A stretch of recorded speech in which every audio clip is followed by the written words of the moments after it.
algún ilícito en todo esto que se le imputa? No, en ningún caso. ¿Fue engañado para realizar el negocio, don Hugo? Sí, fue engañado. Fue engañado.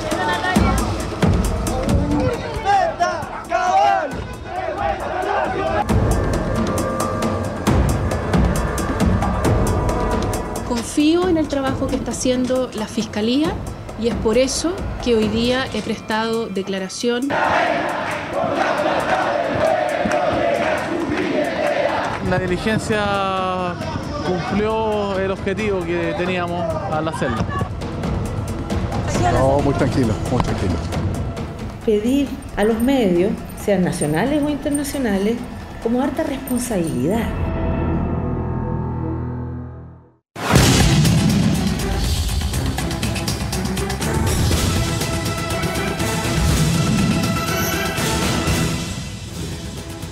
¿Cómo están? Bienvenidos a Ciudadanos al Debate, con que parte la semana, como siempre, aquí los lunes a las 10 de la noche en CNN Chile. Una semana que la resumimos en las imágenes que ustedes ya ven y que nos dejó además varias frases para el bronce, partiendo por una pronunciada por la presidenta Michelle Bachelet en un escenario bastante improbable, en un desayuno con corresponsales de la prensa extranjera. Este es el audio de lo que dijo en esa instancia la presidenta Bachelet. Por si acaso, si alguien tiene duda, yo no he renunciado. No he renunciado. Y no pienso hacerlo. Ni siquiera sé cómo se haría constitucionalmente. No, yo no he pensado renunciar de ninguna manera. Pocos días después, su nuera, Natalia Compañón, debió declarar ante la Fiscalía por el caso Cabal y dio una entrevista en el diario La Segunda, donde dijo lo siguiente. Natalia Compañón, me gustaría pedir disculpas a todos y repito a todos quienes directa o indirectamente han sido dañados por este proceso. A mi familia, amigos, especialmente a mi suegra, la presidenta de la República. Las disculpas de Compañón, la segunda candidata a frase de la semana. Y en tercer lugar aparece Ena von Baer, la senadora que fue también a declarar ante la Fiscalía, pero por otro caso, por el caso Penta. Esto es lo que dice la senadora von Baer. Yo nunca recibí fuera del marco de la ley financiamiento de empresas Penta y que yo jamás le pedí a una persona que presentara una boleta a empresas Penta para con esos montos de esas boletas financiar mi campaña. La presidenta Bachelet, la nuera Natalia Compañón y la senadora Ena von Baer son tres mujeres quienes son las protagonistas de nuestras frases de la semana en esta ocasión. Y vamos a conversarlas, vamos a votar también con nuestros invitados. Gloria de la Fuente, gracias por acompañarnos. Hernán Larraín, de vuelta después de un viaje. ¿Qué tal? Muy bien, aquí está su puesto ahí asegurado para usted, como siempre. Cecilia Pérez. ¿Cómo estás, Daniel? Y Alberto Mayol. Muchas gracias a todos por acompañarnos. Cecilia, ¿cuál es la frase de la semana para ti? Yo tengo una mención honrosa y la frase que elijo. La mención honrosa es la de la nuera, la de Natalia Compañón.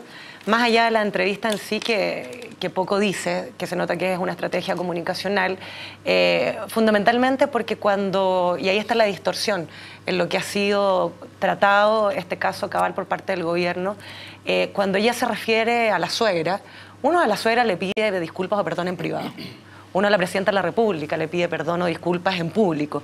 Y eso es lo que se refleja en esa entrevista, esta no separación que ha logrado hacer el clan Dávalos-Bachelet de la situación que enfrenta de posible tráfico de influencias, etcétera, en el caso Cabal. Y la frase con la que me quedo es con la de la presidenta, porque en fútbol, a los que nos gusta el fútbol, diríamos este es un autogol, un tremendo autogol. Porque nadie, y menos la máxima autoridad de la República, se refiere sin que la prensa o los periodistas le pregunten sobre un rumor. Y un rumor tan importante como es nada más y nada menos que la renuncia. Ok, Alberto. Efectivamente la frase de Michelle Bachelet creo que es la más importante de la semana. Coincido que es un error, creo que eso no se hace y que además lo hace deliberadamente porque esta reunión con la prensa extranjera, que es un segundo error, porque además luego se contamina la escena de la prensa internacional, aparece la noticia de Chile metido en caso de corrupción a nivel internacional, y se configura un mapa en el cual hoy día todos los países del mundo están interesados entonces en entender este proceso de corrupción, que en Chile, además, cuando en otros países se genera este efecto, además nos interesa mucho la opinión de otra, por tanto, más tema con la prensa y con el caso específico del hijo de Michelle Bachelet. Por tanto, yo creo que fue un error doble, pero además, efectivamente, el perseguir rumores es una actividad que en la política se trabaja muy mal. Y yo tengo la impresión de que si bien ella lo hizo muy coloquialmente y trató de construir una frase que no tuviera solemnidad y que descartara de plano todo el asunto, la verdad es que lo único que hizo fue que todos los que no sabíamos si acaso había pronunciado alguna vez ese verbo, dijéramos, bueno, pero alguna verosimilitud tendrá, dado que se hace cargo. Así que yo creo que fue un error. ¿Gloria? Yo diría de la presidenta sin lugar a dudas, pero con un matiz. O sea, no nos olvidemos que aquí no había solo rumores de prensa, solo comentarios de pasillo. Aquí hubo un expresidente de un partido que también se refirió a eso en un programa de televisión a propósito de una pregunta que le hicieron. Camilo Escalona en Mega. Exactamente, por lo tanto esto era ya más que un rumor. Esto estaba como instalado de alguna manera en el inconsciente colectivo, tengo yo. Claro, entonces tengo la impresión de que había que poner foto a una situación que se estaba tornando un poco complicada. Sin lugar a dudas, uno esperaría que nunca un presidente tuviera que referirse a la posibilidad de renuncia siquiera, digamos, pero creo que dadas las circunstancias y dado que esto fue una cosa un poco más compleja tal vez por el tenor que alcanzó, era necesario que la presidenta lo dijera. Ahora, el punto es que de ahí el llamado al orden tiene que ser importante también, digamos. Creo que nos hemos acostumbrado un poco a propósito en los últimos casos a esta especie de rumor intencionado, bien intencionado, mal intencionado, que creo que no nos hace bien. ¿Hernán? 4 votos para la presidenta Bachelet. Primera vez, Unanimidad. Y estoy con las razones que han dado, pero creo que la presidenta cometió un error político grave, es muy desafortunado, genera efectivamente un efecto internacional muy indeseado para lo que es la imagen de Chile. Pero además creo que habla de una presidenta que no está liderando, desgraciadamente, a su gobierno y en un país tan presidencialista, al sistema político. Ayer la presidenta dio una entrevista, ¿cierto?, y entendemos a Televisión Nacional. Y entendemos que está empezando a hablar, lo que me parece una buena noticia. Ahora, ojalá que cuando hable genere cambios en el escenario. Eso es lo que espera uno de un líder. Y frente a la crisis que se está viviendo en la política, que ella tome un rol y permita buscar salidas. Desgraciadamente, ni la frase sobre la renuncia, ni la entrevista de ayer creo que contribuyen a eso. Ahora, Hernán, para quedarnos con lo que decía Gloria, cuando ya esto no es solamente un rumor, sino que se dice en un programa de televisión, se le pregunta a un expresidente de partido, ¿una presidenta debería o no reaccionar? ¿Cuál es el momento en que ya el rumor se convierte en algo en lo que es mejor reaccionar para evitar que sigan creciendo las especulaciones? A ver, en principio, nunca, salvo que sea directamente requerida por una pregunta de esa naturaleza. No hacerlo, por tanto, de mutuo propio y mucho menos con periodistas de medios extranjeros. O sea, creo que la suma de lo que hizo la presidenta es una cadena de errores. Creo que existiendo un rumor que creo todavía era muy acotado. O sea, lo que pasó en esa entrevista que mencionó Gloria no da, creo yo, para decir aquí había una conversación extendida entre los analistas, distintos partidos o observadores internacionales. Nadie había levantado siquiera algo parecido, por tanto, creo que el error es total. ¿Se le da patente de realidad cuando se menciona la palabra, cuando de la boca de la presidenta sale la palabra renuncia, aunque sea para desmentirlo? Sí, no, yo creo que ahí no cabe duda de que... Primero porque no era un escenario donde, de modo verosímil, cualquiera pudiera pensar que la presidenta de la República pudiese renunciar. O sea, no era un escenario de crisis de la institución presidencial, ni de ella con un compromiso directo. Por tanto, era una situación en la cual se le había complicado... De verdad, un caso que por magnitud podría haber sido bastante más pequeño, ¿ya? Y se le había complicado por una serie de sucesivos errores, por el clima imperante, por una serie de factores, pero se le había complicado y ya, nada más. Aparentemente, además habían varias fuentes que habían señalado de que podía haber, la palabra renuncia podía haber aparecido en el tono que fuese, que ya fue seguramente el primer error, en el tono que fuese. Y resulta que se hace cargo efectivamente del asunto. Ella, además, ni siquiera otro personero de gobierno. Yo creo que evidentemente hay un error en ese sentido. Sí, Gloria. Ahora, en el clima en el que estamos, mi impresión es que podríamos haber seguido con este rumor una y otra vez en distintos medios de comunicación. Tengo la impresión, coincidiendo que puede ser un error, o sea, pronunciar la presidenta de la República con la misma frase, esta idea de la renuncia, es un tremendo error. Pero tengo la sensación también, dado el clima imperante, que podríamos haber seguido con este rumor varios días, varias semanas. Más personajes políticos probablemente también requeridos para poder pronunciarse sobre este rumor. Creo que lo que hizo finalmente fue un riesgo tremendo, pero terminó acotando la discusión. Lo discutimos hoy en día porque estamos hablando de cosas de la semana pasada, seguro, pero siento que eso terminó. De hecho, en la entrevista de ayer no aparece de nuevo la discusión de la renuncia como una cuestión relevante. Creo que terminó de alguna manera por es que hay una cosa más estructural ahí que tiene que ver con que cuando entra en crisis una élite, normalmente lo que pasa en la sociedad es que las élites logran ser las que marcan las líneas divisorias de las cuestiones normativas. Lo que está bien, lo que está mal, lo que es poderoso, lo que es débil. Y esas líneas divisorias se pierden cuando la élite se hace débil, ¿no? Entonces hoy día la línea divisoria está poco clara. Michelle Bachelet y el gobierno en general no ha sido capaz de decir, yo por lo menos tengo mi propia línea divisoria. A usted, le parezca o no, tengo la mía. Eso es importantísimo. Las estructuras políticas tienen que establecer su línea. Yo creo que ahí está el problema. Ella no dijo de aquí para acá es mentira, de aquí para allá es verdad, esto es mejor, esto es peor. Yo creo que esa definición es la clave.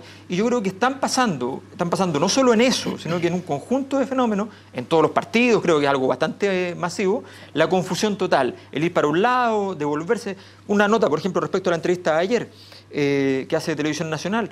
Ella trata de salir justamente por el mismo recurso con que ella salía antes del caso Cabal, que es con la salida familiar, con la salida personal. Y resulta que hoy día esa salida... Es cuando cuenta que lo invita a comer, que se lava los platos, claro. Exacto. Que ha funcionado otras veces, ¿no? Que todas las veces ha funcionado, pero resulta que hoy día, por donde ella quedó herida, es justamente ahí. Entonces, ese recurso ya no sirve. Lo que ella tiene que hacer ahora es decir, mire, mi proyecto político de aquí en adelante es tal. Y tengo una ventaja de estar en crisis, que hoy día ya no voy a mirar la encuesta. Hoy día tengo un horizonte de 8, 12 o 15 meses plazo hacia adelante, en el cual yo sé que después de ese periodo tengo que estar bien. Ahora puedo ir para adelante con mis proyectos políticos y no sumirse en los platos. ¿Cecilia?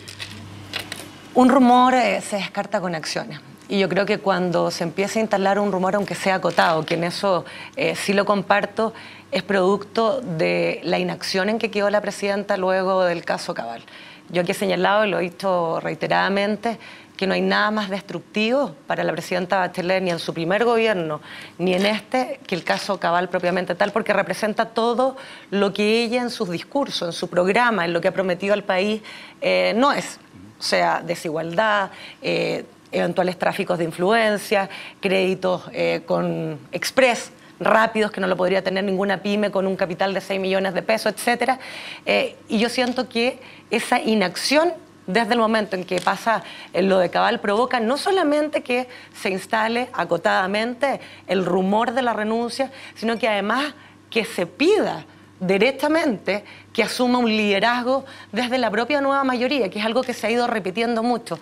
Y la entrevista de ayer, que yo la esperaba con ansias, luego de 3 meses de un silencio profundo en este tema y donde uno pudiese haber esperado que hubiese transmitido algo concreto, algo directo, una firmeza, nos vamos entonces con el recurso de la familia, nos vamos de nuevo con un recurso que lo utilizó muy bien en su primer gobierno y que le resultó, que esta cosa más bien humana del carisma, de la victimización, cosa que a mí no me gusta menos en las mujeres en política, se le llamó en el primer gobierno femicidio político.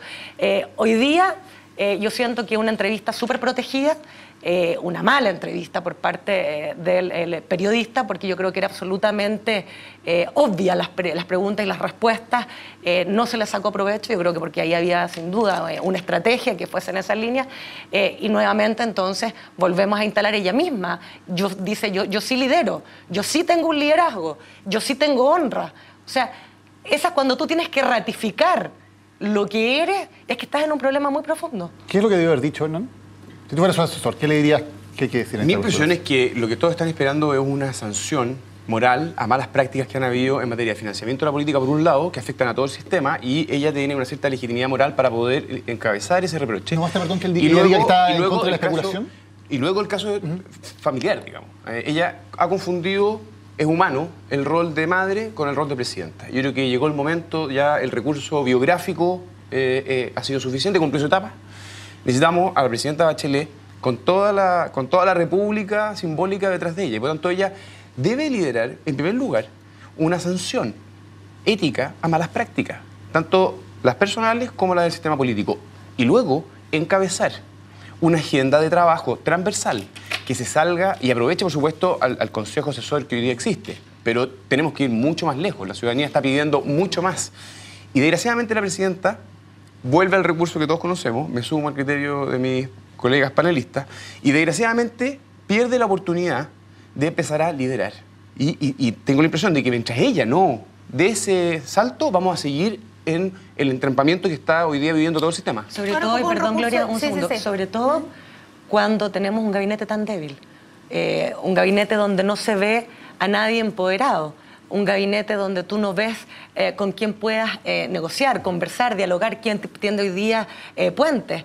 Tampoco uno ve en la nueva mayoría, ni tampoco uno ve en la oposición personas dispuestas a tener el peso para poder provocar esos diálogos. Entonces, en un sistema presidencialista como el nuestro, suprapresidencialista, como lo ha hecho la nueva mayoría en la presidenta Bachelet, que es el recurso que ellos tuvieron para volver al gobierno y que lo cuidaron y que lo pusieron en una burbuja porque era la salida que ellos tenían definitivamente por su alta estima por parte de la ciudadanía.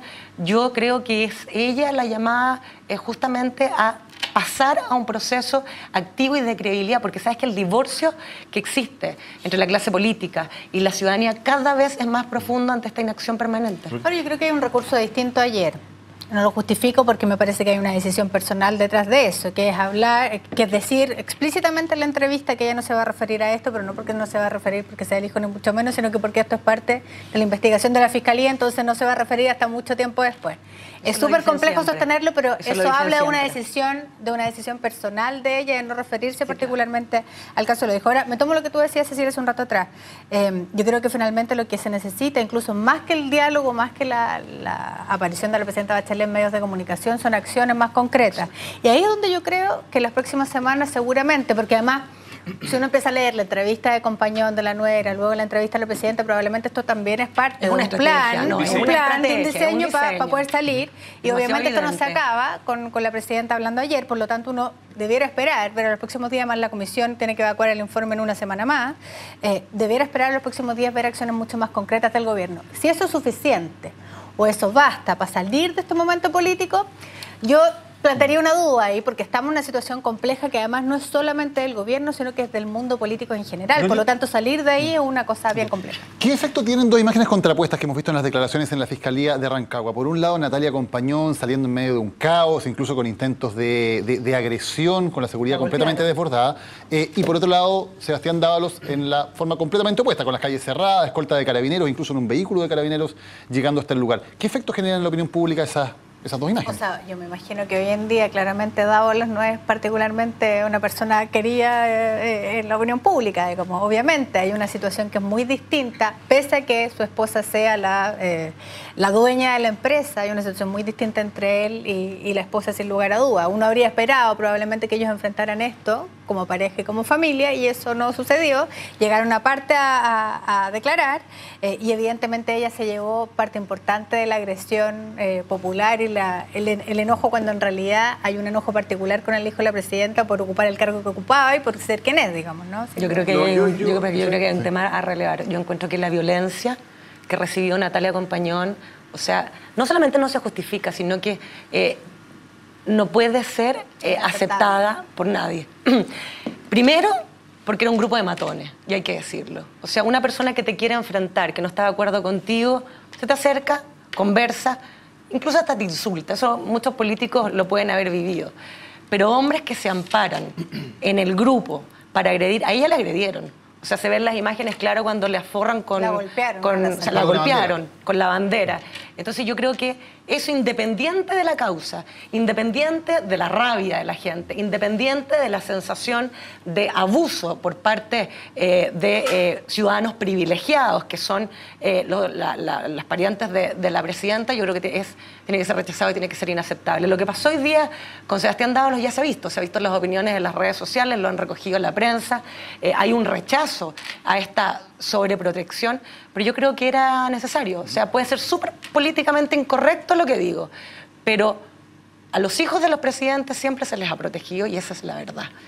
Y luego de lo que le pasó a ella, o sea, ¿qué más se podía esperar? ¿Que lo lincharan? Eso es el circo romano y esa es la plaza pública que yo rechazo en una democracia y en un Estado de Derecho. No, yo creo que aquí el principio es que cualquier ciudadano que vaya a tener que hacer una declaración no debe sufrir ningún tipo de agresiones. Y en eso somos todos iguales y por lo tanto deben haber ciertas garantías cuando tú sabes que existe el peligro de que haya una posible agresión. Por lo tanto, yo creo que hubo una falta, por así decirlo, de cuidado por parte de Carabineros la vez anterior, en el caso de Compañón, y hoy día probablemente un exceso de cuidado, pero el punto que hay que cuidar es que no se vivan agresiones. Ahora, y yo me sumo a lo políticamente incorrecto, yo creo que como sociedad hemos transformado a Sebastián Dávalos en un ícono, el responsable de todos los defectos. Creo que ha sido de un exceso total y creo que tenemos que mirarnos un poquito más psiquiátricamente para entender por qué estamos catalizando en una persona que puede haber cometido errores, eventualmente un delito, lo que corresponda y tendrá que hacerse responsable por eso frente a los tribunales, pero socialmente creo que hay una desproporción total en el trato al hijo de la presidenta. Yo discrepo. Yo creo que ella lo dice en la entrevista que da la segunda, lo dice indirectamente en el último párrafo, dice que ella siente que ha habido un sesgo de género. Discriminación, dice textual. Y yo creo que tiene razón. Yo creo que efectivamente el trato que se le ha dado a ella como la manipuladora, maquiavélica, que ha hecho todo el caso, qué sé yo, versus este muchacho ingenuo, incapacitado, pero que realmente no solamente estaba ahí, ¿ya? Escena para la cual solamente miraba la oficina. El relato también es bien lamentable. El senador Navarro lo trató de tontito. Bueno, claro. No, pero la misma Natalia Compañón de lo que se filtra dice solo me acompañó y miraba la oficina. Claro, resulta que su defecto se transforma en su exculpación, lo que permite que ella quede como la principal responsable. Lo único que uno podría haber esperado aquí, el problema de fondo no es quién recibió protección y quién no, sino que efectivamente desde el punto de vista político, como ya el caso estaba politizado, era fundamental que ambos, tal como fueron juntos a la oficina de Luksic, fuesen juntos ya a la oficina del fiscal. Eso es lo que uno hubiese esperado. Y que ahí nuevamente él tal vez no dijese nada, tal como no había dicho nada con Luksic y ya. No pasa nada, pero era fundamental. Que hubiese garantías para ambos al momento de concurrir. Ahora, cuando surgen todas estas revelaciones nuevas de que no solamente fue esta reunión, no solamente fue este crédito, sino que luego Natalia Compañón se convirtió en una especie de asesora estrella de Andrónico Luksic, que Luksic la llevaba a las reuniones para que conociera a gerente de CCU, que le invitara a tomar desayuno a su casa, en fin, que hubo una serie de contratos hechos con personas recomendadas por Natalia Compañón. ¿Qué conclusión sacan ustedes de esto, de este cúmulo de antecedentes acerca de la relación permanente, digamos, entre Natalia Compañón y su empresa y Andrónico Luksic? Lo más importante es que Luksic quedó muy expuesto. O sea, yo hoy día escuchaba al senador de Urresti que decía que él consideraba que esto era causal de evaluar la concesión bancaria del señor Luksic. O sea, estamos hablando de eso. Entonces, yo creo que él quedó muy expuesto en todo este caso porque efectivamente esta apertura de la puerta desde decir yo lo recibí porque era un favor, porque eventualmente una condescendencia con la presidenta, a después contratarla de asesora, ya es un paso bastante distinto. Hay un tema instalado allá y que no logra solucionar probablemente ninguna nueva legislación que tengamos, ningún resultado de comisión ni nada por el estilo, que es la dimensión ética de la actividad pública en general, que realizan no solamente los políticos, sino que también la gente del mundo empresarial. Luksic yo creo que no va a terminar respondiendo finalmente a la justicia por nada en función de este caso en particular, pero obviamente, como señala Alberto, queda súper expuesto frente a la opinión pública. Ojalá, y frente a este tipo de casos en el futuro, que finalmente tiene que ver con privilegio, haya una sanción moral y ética mucho más fuerte a la sociedad civil, que creo que hoy en día la sensación como medio instalada de impunidad de pronto no permite, ¿no? Yo creo que hay aquí una discusión ética, valórica, sobre la cual hay que avanzar y que me parece que es necesaria. No, yo creo que esto va a abrir una puerta de regulación también respecto del sector privado y sus relaciones con el mundo público. Hemos enfocado mucho, ¿cierto?, el tema de financiamiento de la política, participación del Estado, sacar a las empresas. Eso parece ser bastante claro y hay un consenso en construcción. Pero que ministros, luego son exministros, pasan a los directorios de grandes empresas, luego vuelven, son seremis, luego terminan, digamos, a cargo de mineras en la misma zona donde estuvieron aprobando permisos. Esa puerta giratoria que también es de alguna manera la entrada y la salida y por tanto una relación que termina generando tráfico de influencia, información estratégico, privilegiada, es algo que también el caso de Luksic, que no creo que sea una cosa que se limite exclusivamente a él, creo que también hay un poquito de descampado y por lo tanto la empresa y por así decirlo, el sistema económico va a tener que hacerse cargo también de sus propios estándares. Pero estándares éticos, porque finalmente no vamos a poder legislar sobre regulatorio, todo. También sí, regulatorio. Yo creo que no vamos a poder legislar sobre todo. O sea, hay una discusión supuesto, que llegó para quedarse. Pero vamos a tener que hacer algunos arreglos. Vamos a la pausa, ya volvemos con más. Cecilia Pérez va a tener la palabra apenas volvamos de esta pausa comercial.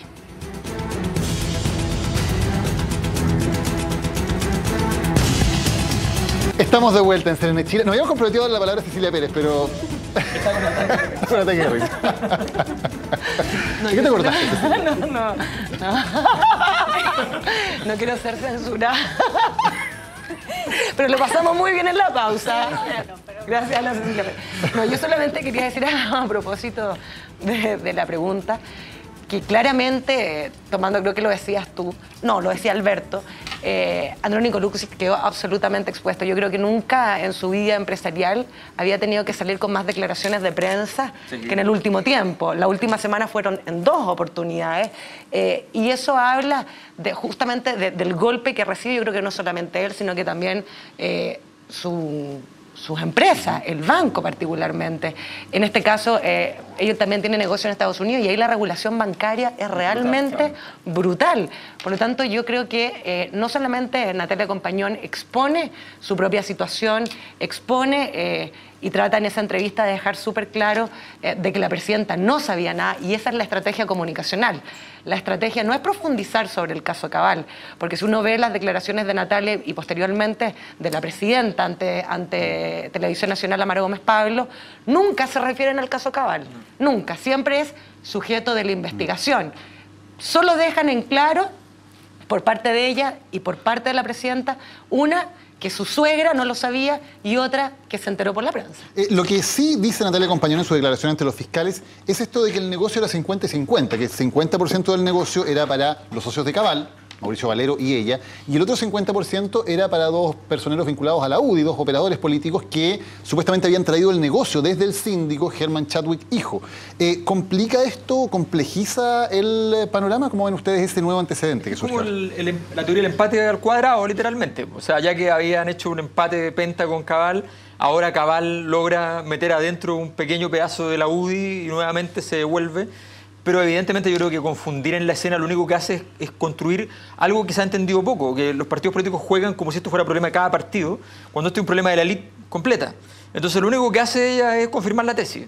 Son todos lo mismo, están todos metidos en el mismo negocio. Aquí aparecía el señor Vial, que es de Agrosuper, el señor Luksic por otro lado financiando el negocio, y por otro lado, y al lado haciendo negocio la UDI con 2 miembros importantes del Partido Socialista, como lo son además la familia de la misma presidenta de la República. Ni hablar, yo creo que eso fue otro error más de la estrategia. Lo que se ha tratado de instalar, pero no sé si va a tener éxito finalmente, es que claro, que hubo aquí una operación previa. Una operación previa para esto, sí. Es súper complicado sostenerlo, creo yo. Sí. No sé si a estas alturas, probablemente hace un mes atrás, esto habría penetrado la opinión pública. No sé si a estas horrible la novela, porque es como que complotó la UDI y les puso unos billetes encima de la mesa y dijo van a caer, y cayeron. Y la entonces suena pésimo. Me da la impresión de que hace un mes atrás, la discusión a un mes atrás habría sido distinta. En este escenario solamente tiende a complejizar mucho más y a ensuciar un poco más la situación, que yo creo que ya vale la pena que empecemos todos a salir como... Mucho preescolar. Estoy de acuerdo. Penta SQM. Siguen apareciendo también antecedentes en estas aristas del caso. Está la declaración de la senadora Ana von Baer, que al fin fue a la Fiscalía, habló brevemente con los medios. Perdón, tienen toda la razón. La Fiscalía fue a Ana von Baer, digamos, para derecho legal. En este caso, vamos para la montaña. ¿Qué le pareció eso, más allá de que tenga el derecho legal, en términos de la imagen política? ¿Debió haber ido a la Fiscalía de Ana von Baer o está bien lo que hizo? No, yo creo, o sea... Ella tenía que declarar. Yo creo que lo importante era que declarara. Acá tenemos una ley, vuelvo a insistir, cuando uno está en una democracia y puede ser de formación profesional legal, uno tiene que cumplir la ley, y si tú tienes facultades a las cuales poder acogerte o derechos, lo puedes hacer. Y acá lo puedes. Esa facultad de pedir ante el Ministerio Público fijar un domicilio distinto del Ministerio Público no solamente lo tienen los parlamentarios, lo tienen los ministros, lo tiene el presidente de la República en ejercicio, y tengo entendido que los ministros de corte son los únicos, ni siquiera un expresidente y los comandantes jefes. Y ella ejerció su derecho, más allá de donde fuese, y lo importante es que declarara. Y con eso yo creo que corresponde. ¿Se ve feo? Sí, se ve algo como desigualdad ante la ley, como muchas cosas que tienen los parlamentarios que son desiguales ante la ley. El fuero, entre otras cosas, cosa que yo nunca he estado de acuerdo, creo que no debe terminar. Los horarios, por ejemplo, como funcionario público debiesen trabajar de lunes a viernes, en horario como lo ha hecho cualquier funcionario público en la vida, y son cosas que yo creo que son parte de esta nueva, ¿cómo le han llamado? Porque le han quitado el acuerdo, salida institucional, que debe empezar a trabajar a propósito de la comisión Engel y lo que venga. Ahora, yo supongo que la senadora von Baer hizo un cálculo político de respecto a si concurrir o no concurrir a la Fiscalía y finalmente tomó la decisión de hacer lo contrario. Sin perjuicio de eso, yo creo que, dado que está instalado desde principio de año, de hecho, el presidente de la Corte Suprema, que instala el fuero como una cuestión compleja, instalaba más a la sociedad chilena el tema de los privilegios como una cuestión compleja y ya inaceptable, me parece que es un error que ella decía, ampararse en el fuero para poder finalmente declarar ante la justicia. Porque si la cosa es finalmente igualdad ante la ley, entonces ¿por qué no concurrir como ciudadano más a esto? Más aún cuando ella ha hablado muy poco de este caso. Lo que ha dicho ha sido bastante desafortunado. Entonces, claro, me parece que es complejo. No, yo creo que fue un error que política, o sea, hoy día no está el escenario. Hoy día lo que va a definir la hermenéutica jurídica de todo esto es la forma en que se interpreta la ley, va a ser también el contexto. Así que eso no hay que... Y es toda la historia, siempre es así. Antes también, lo que pasa es que estábamos acostumbrados a que ganaban los poderosos y eso como es normal, ya resulta que entonces nadie le importaba, pero hoy día están perdiendo y resulta que es mucho más sorprendente. Pero ella comete un error porque ella no tiene que exponerse a una situación en la cual se vea como que ella hace uso de un derecho que es privativo de ella, que no tienen el resto de los imputados, se ve extraña la escena y además comete un segundo error que parece menor, pero que es desalinearse, si ya asumió toda la tesis de Jovino Novoa, además en un momento se desalinea y dice que ella respeta el trabajo de la Fiscalía. Entonces hace una cosa para un lado y otra cosa para el otro, que es la peor de las fórmulas. O sea, o tú vas con todo en una dirección, ¿ya? O cedes por completo y dices, no, yo estoy aquí, soy una gelatina y espero cómo sea la realidad. Pero resulta que ella va en una dirección, ha seguido más o menos la estrategia de Jovino Novoa y de repente se manda la declaración diciendo que ella está de acuerdo con la Fiscalía, considera que es una gran investigación, que esto va de acuerdo a las normas, mientras la tesis de Novoa, que era la que lo estaba protegiendo, ya es toda la contraria, es decir, que es una investigación ideológicamente falsa. Yo voy a hacer un contrapunto, porque creo que más allá de la parte estética, que puedo conseguir que hay algo que afecta naturalmente, pero las instituciones están funcionando. Fue la nuera de la presidenta, fue el hijo, fue una senadora, vamos a ver a otros. Y por lo tanto, creo que también hay que ponerse de alguna manera en los pies de los ciudadanos en que estos intocables están asistiendo frente a la justicia, tienen que dar explicaciones, pasan 9 horas dando explicaciones a lujo de detalle, pasan 2 días, nos enteramos todos por los medios, con lujo de detalle qué fue lo que dijo, lo que no dijo, y por lo tanto no solo se está avanzando en materia de justicia, también con una cierta transparencia. Por lo tanto, ojo que las instituciones, con todas las dificultades que tienen en términos de confianza y percepción ciudadana, sí están haciendo su pega y sí están llevando a los que son considerados privilegiados como iguales ante la ley a los tribunales. ¿Qué les parece la tesis que lanza ayer el ex director de Impuestos Internos, Ricardo Escobar, fue director durante el primer periodo de la presidenta Bachelet, que dice que aquí no hay delitos, que en el fondo la entrega de dinero y la emisión de boletas que sirven para financiar campañas políticas no es un delito? Bueno, él es además parte de la defensa de Julio Ponce y de personas de Penta. ¿Pero ven alguna señal de algo más fuerte, digamos, o podrá darle Escobar con eso algún tipo de magnitud a esta lógica de que tal vez no hay que hacer nada porque ahí sencillamente no hay delitos y punto? O sea, es interesante porque la forma en que aparece y la forma en que se destaca y la forma en que muchos miembros conspicuos de la élite repiten la tesis de Escobar es bien notable. O sea, hay un esfuerzo, yo creo que bastante serio, de instalar que técnicamente, jurídicamente, efectivamente no hay nada, pero absolutamente, esto es interesante, nada, ninguno de los casos, ni de Penta, ni de Sokimich, ninguno sería objeto de delito. Excepto Pablo Wagner, que ya lo tienen entregado. Sí, pero se me había olvidado que efectivamente está ya, efectivamente lo tienen entregado. Pero era la tesis original, de hecho, de la derecha, que era la tesis de que solo Wagner, claro, solo Wagner era problemático, todo lo demás se podía salvar. Y se trata de reflotar la idea de que aquí hay un problema efectivamente moral, pero que judicialmente no hay por dónde. Yo creo que la lectura jurídica de él, siendo muy interesante, porque logra envolver bien el paquete, siendo muy interesante y destacable en ese sentido, y bastante mejor que la defensa que hizo Bofill, su socio, habrá que decirlo en tribunales, hay que decir que es también una defensa, por de pronto, bastante sofisticada, un poquitito barroca, y las cosas barrocas siempre son críticas e irreales, y además habrá que añadir bastante miserable. Por tanto, yo creo que no va a aprender mucho porque no está en el clima ambiente. Ojo, Alberto, que hoy día la entrevista de director de Impuestos Internos también da señales de que esa podría ser una salida. No duda que por ahí va la cosa. Bueno, dice alguien distinto. que podría tener conflictos de interés, dicho sea de paso. Dice algo distinto él. No dice que no sean delitos, lo que dice es que hay que ver si hay que querellarse contra políticos, hay que ver si están los temas de la reiteración. El delito tributario por una parte, y luego ley de financiamiento de los partidos por otra. Por lo tanto, lo que se están empezando a hacer son distinciones. En una, además, dicho sea de paso, hay plazos de prescripción distintos. Y por lo tanto, ahí hay que ver bien cómo... Pero se podría configurar un escenario donde las penas serían bastante menores que la sensación ambiente de la justicia que hay que... Ahora, ese es el punto que yo creo, los invitaría a pensar en qué es lo que sucedería frente a la opinión pública. A estas alturas del caso, si no hay ningún procesado o alguien condenado por este tipo de situaciones, porque en rigor, es cierto, tenemos dos delitos que se podrían configurar. Uno que tiene que ver con financiamiento de la política, la prescripción 1 año, y los otros delitos tributarios que tienen, si no me equivoco, 5 años de prescripción. Podrían prescribir un montón de delitos a estas alturas y eso puede pasar y es efectivo. El punto es qué se hace para explicarle a la opinión pública que finalmente aquí no hubo ningún condenado. Creo que la salida política de eso, más allá que jurídicamente incluso se pudiera sostener, es muy complejo para el sistema político nuestro, es muy complejo. O sea, habría que ver cómo se lidera un proceso de esas características para poder explicarlo de manera adecuada y que la ciudadanía no siente que finalmente, efectivamente, bajo acuerdo, lo que sea, hubo una regla.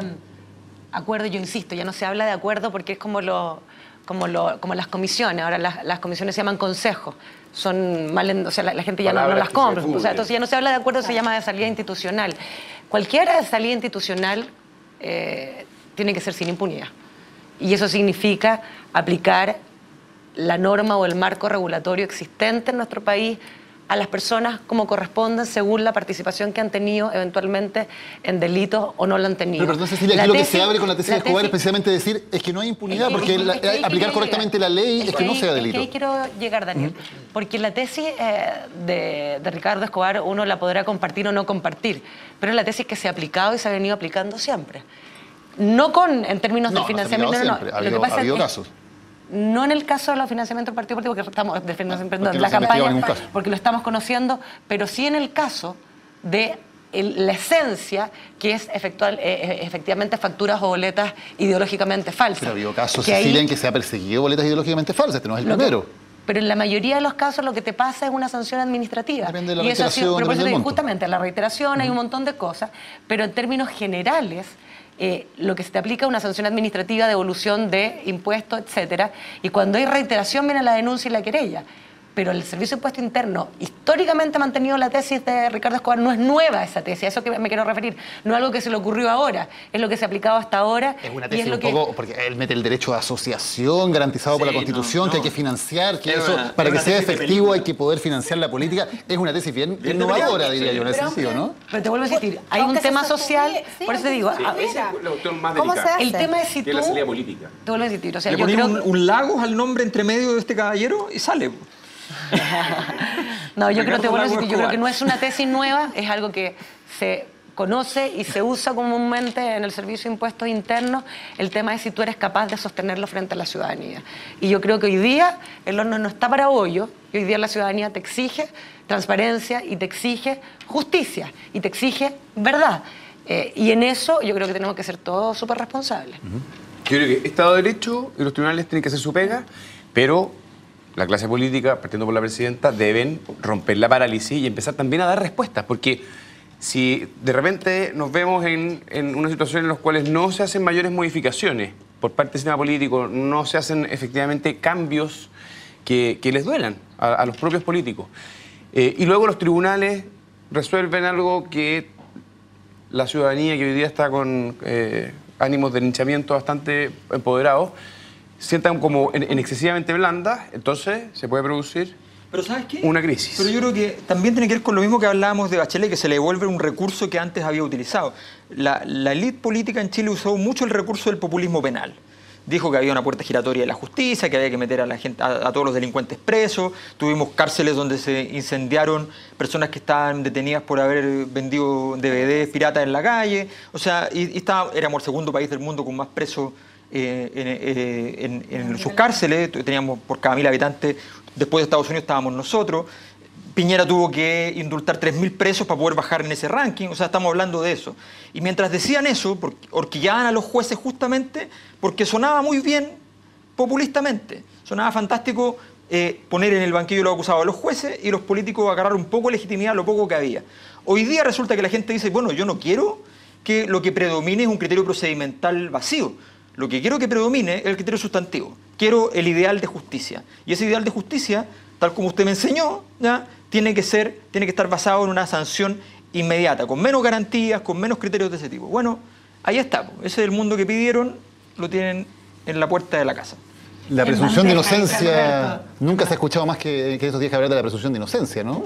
Y la crítica al garantismo no se escuchó más de parte de la política, ¿no? Se acabó. Pero por ejemplo, ahora va a ser bueno hay señales concretas que podrían dar los partidos políticos y hasta aquí no ha habido. Esta idea de la presunción de inocencia creo que no se sostiene, porque aunque una persona no sea condenada, un partido político tiene la capacidad, a través de su Tribunal Supremo, la instancia que corresponda, de hacer una sanción ética respecto a la actuación de una persona en particular. Los partidos políticos yo creo que ahora están al debe, porque estamos esperando finalmente ir al Congreso a discutir un montón de cosas, cuando en realidad podrían tomar hoy en día ciertos estándares mínimos y establecer alguna señal pública que yo creo que sea mucho más potente. Creo que no se sostiene solamente la presunción de justicia como un tema relevante para resolver todo. Estoy de acuerdo, yo creo que el sistema político debe pedir perdón por malas prácticas que son por todos conocidas. Aquí las campañas tenían una ley de financiamiento. Sí, pues. Y los partidos hoy día se anclan en el principio de inocencia cuando hay un estándar ético y también cuando lo estamos viendo en todos los partidos, para que quede claro. Y la presidenta también dice, no, vamos a esperar que los tribunales hagan su pega. Entonces, la alfombra esconde la basura y la verdad es que para poder salir del problema hay que asumir que hay problemas. Hay que tomar estándar. Que no iba a haber un manto de impunidad. Fue cambiando el discurso del gobierno.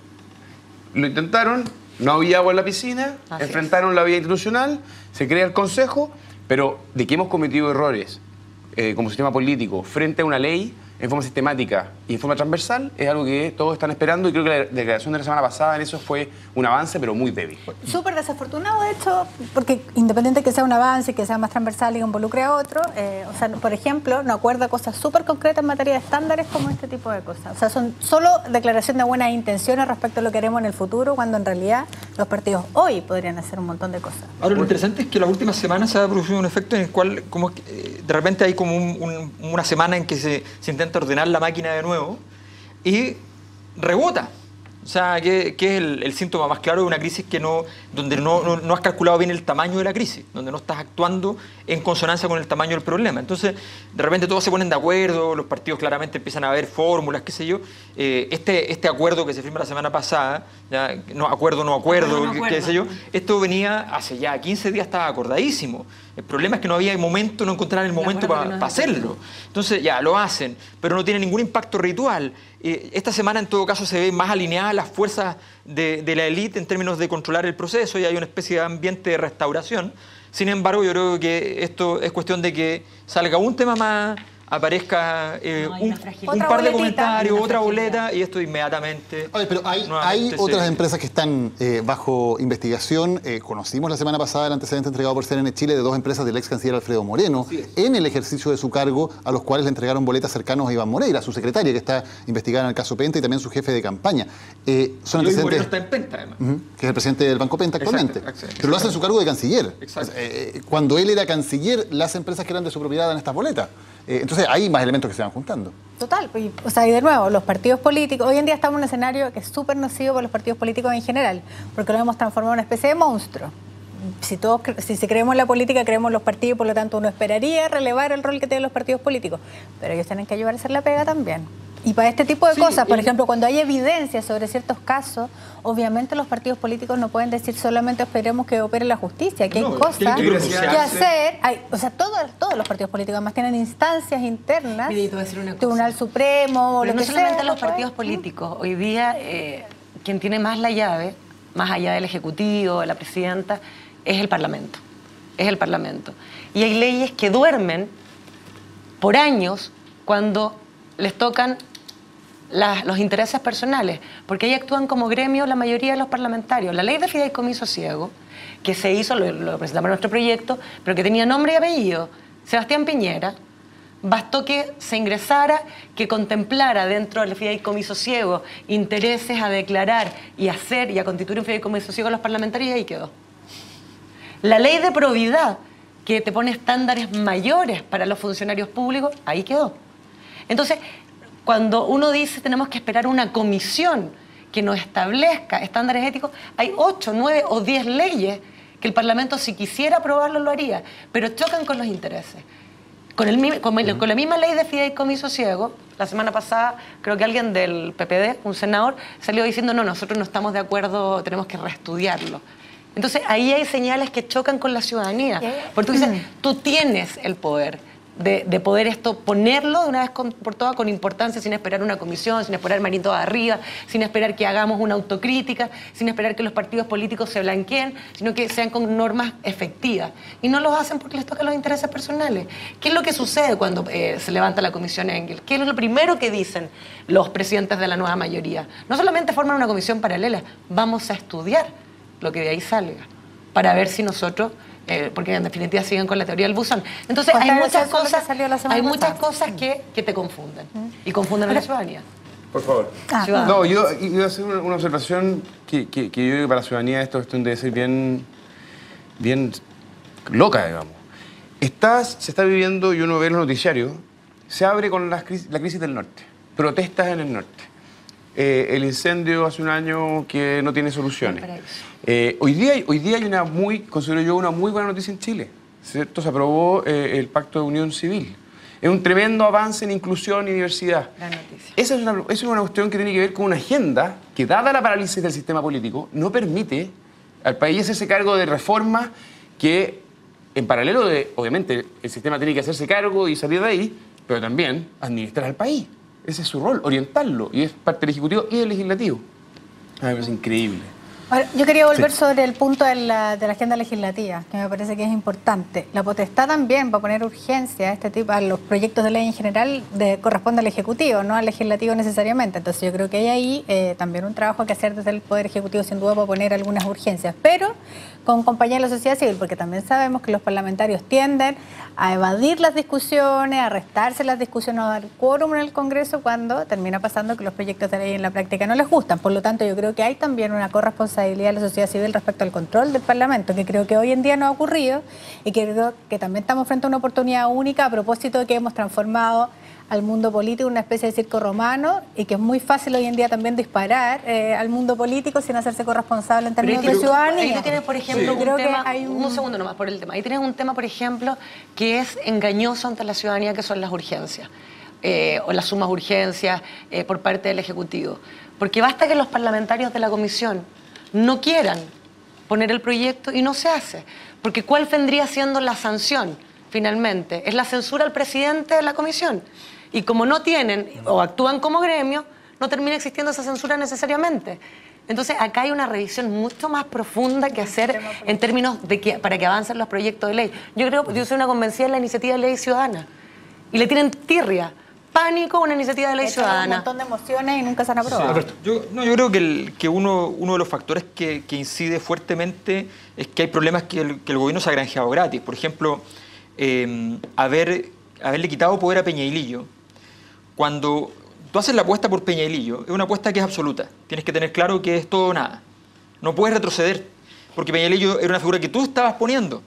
No era una figura consolidada que uno llamó y qué sé yo, y que efectivamente comete un error, uno lo puede sacar con un fusible.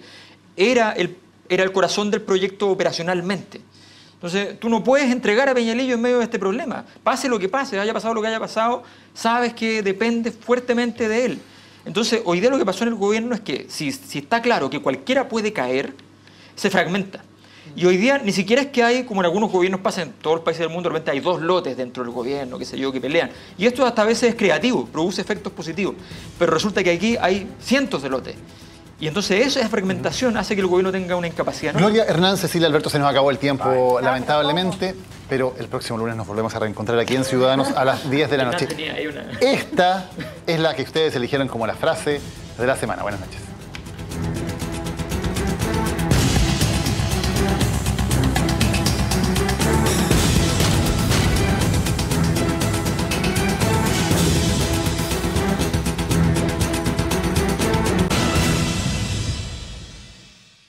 Por si acaso, si alguien tiene duda, yo no he renunciado. No he renunciado. Y no pienso hacerlo. Ni siquiera sé cómo sería constitucionalmente. No, yo no he pensado renunciar de ninguna manera.